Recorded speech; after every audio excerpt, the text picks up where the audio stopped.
tu veux que ça aille vite? Ou tu veux que ça aille lent? Ou en fait, à quel rythme tu veux que ça aille?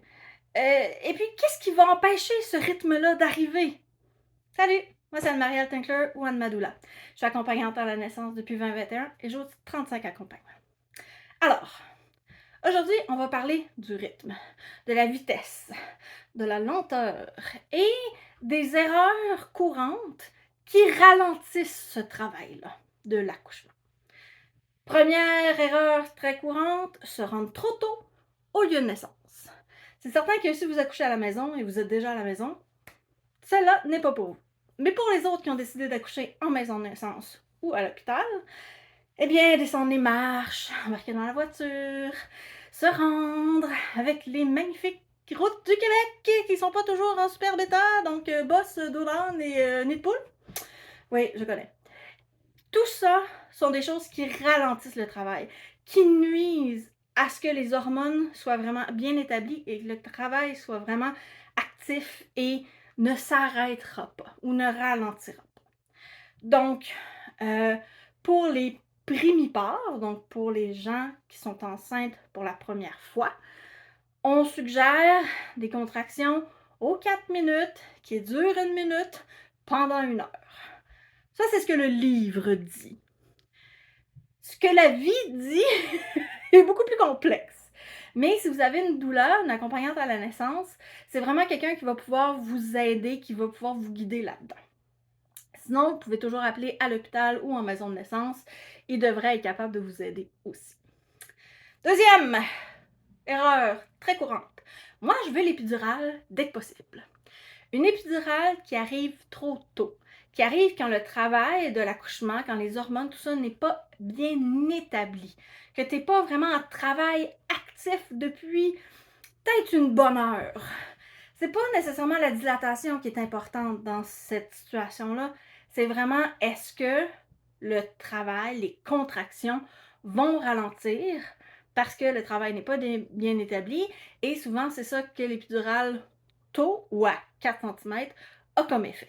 Ça ralentit les contractions, ça ralentit le travail et là ça allonge les heures totales avant de rencontrer bébé. Ce qui n'est pas nécessairement positif, mais pas nécessairement négatif. C'est juste que attendez-vous à ce que ça soit plus long. Troisième, répondre à des questions. Analysez les choses qui se passent autour de vous. Regardez l'heure. Ouh, non! En ce moment, quand vous êtes en contraction, vous devez être dans votre corps. Vous devrez habiter votre corps et ne plus être dans votre cortex cérébral, intellectuel, qui regarde il est quelle heure, ça fait combien de minutes, est-ce que j'ai barré la porte, est-ce que quelqu'un va s'occuper du chien, voici mon nom, ma carte d'assurance maladie, etc. Non, non, non, non, non, non, non. Ça ralentit le travail. C'est à votre conjoint, partenaire, doula, de s'occuper de ça. Vous êtes dans le moment présent. Parce que sinon, ça risque de ralentir votre travail. Quatrième, vouloir aller trop vite. On va faire toutes les positions, on va utiliser tous les outils, on va se pendre après quelque chose, on va faire le siège, on va faire l'autre. Calmez-vous. Vouloir aller trop vite, tout faire, tout expérimenter, vous n'avez pas besoin. Ça va bien aller. Allez-y une chose à la fois, puis si ça fonctionne, continuez. Don't fix what's not broken. Ne répare pas ce qui n'est pas brisé. Donc, si vous avez une position et vous êtes confortable et les contractions sont intenses, restez là, ça va bien. On respire. Puis si ça commence à moins bien aller, ben là, on peut changer, revenir, rechanger, etc. Mais avoir un drill surgeon qui te dit « OK, fais position A, B, C, D, E », je pense que ça va ralentir le travail.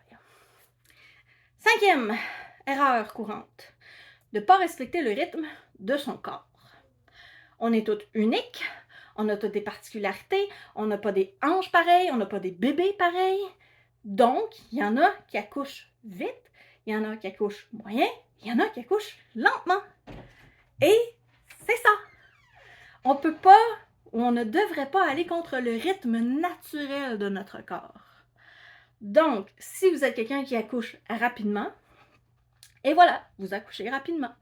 Si vous êtes quelqu'un qui accouche lentement, vous êtes quelqu'un qui accouche lentement.